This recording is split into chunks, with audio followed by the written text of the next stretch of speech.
Ay isang mapagpalang gabi sa lahat. Ako nga pala si Joshua Sali at ngayon ako ay nandito sa Universidad ng GMSU at ngayon ay ako'y maghahanap ng mga estudyante upang aking pagsasaliksikan sa aming mga question patungkol sa aming survey.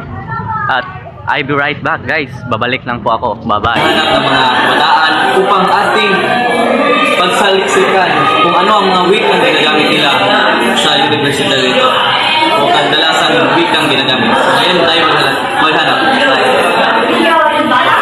Maganda na linis.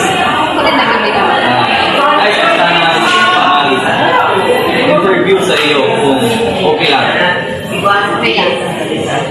So, ito ang iyong mga katanungan.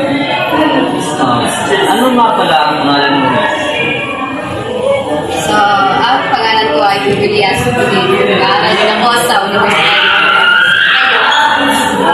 Ilang taon mo kayo? Sa kasalukuyan ako ay 18 taon na. Ano ang madalas mong ginagamit ng wika kapag nakikipag-usap ka sa mga guro? Kadalasan, kapag sa mga guro ng klase, kinakailangan talaga ang paggamit ng lingwahe Ingles. Kung sa iyong mga barkada, ano naman ang mga wikang ginagamit mo sa iyong mga pag-uusap? Ang ginagamit ko ay ang nakasanayan lamang na salita. Ito ay So, minsan mo ba ay gumagamit ka rin ng mga lingwahe kung paano sa pag-usay?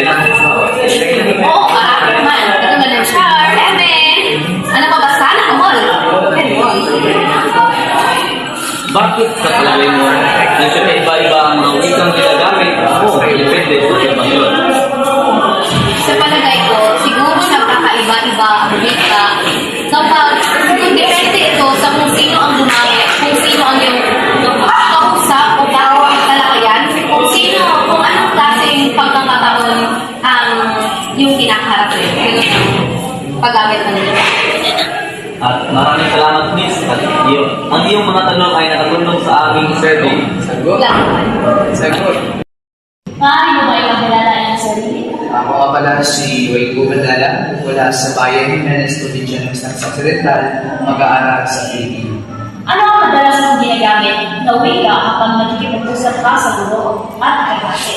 Ang kadalasan ginagamit ko ng wika kapag ako ay pag-usap sa mga guro, o ay formal kung saan gumagamit ako ng mga formal na mga salita na hindi nakakasakit. Kung sa mga kaibigan naman, ito ay gumagamit ako ng di formal na mga salita. Hindi na maanahan sila. Maaari ka bang magpakilala, Miss? Magandang gabi sa inyong lahat. Ako nga pala si Princess Miley Saunilian, nakatira sa Lawaan, Banolong, Dapitan City, 18 taong gulang. Anong wika ang karaniwang ginagamit ninyo sa bahay? Ang karaniwang ginagamit na wika namin sa bahay ay wikang Tagalog. Bakit? Ako ay lumaki sa Luzon at ang mama ko ay hindi natuto ng Bisaya mula nang dumating kami dito sa Mindanao. Ano naman ang wikang ginagamit mo sa paaralan? Ang wikang ginagamit ko sa paaralan ay wikang Bisaya. Bakit? Nandito tayo sa Mindanao, kaya ito ang ginagamit ko na wika. Salamat ulit sa inyong sagot. Ayon sa aming pagsusuri, ang wikang kanilang ginagamit ay nakadepende sa kanilang kausap. Dahil kapag sila ay nakikipag-usap lamang sa kanilang guro, kaibigan, kaklase, ay gumagamit lang sila ng manual lamang, at kung sila ay nasa klase na, ang wikang kanilang ginagamit ay Ingles dahil sila ay hinihikayat na magsalita ng Ingles upang matuto at mas mapalago ang kanilang bokabularyo sa Ingles.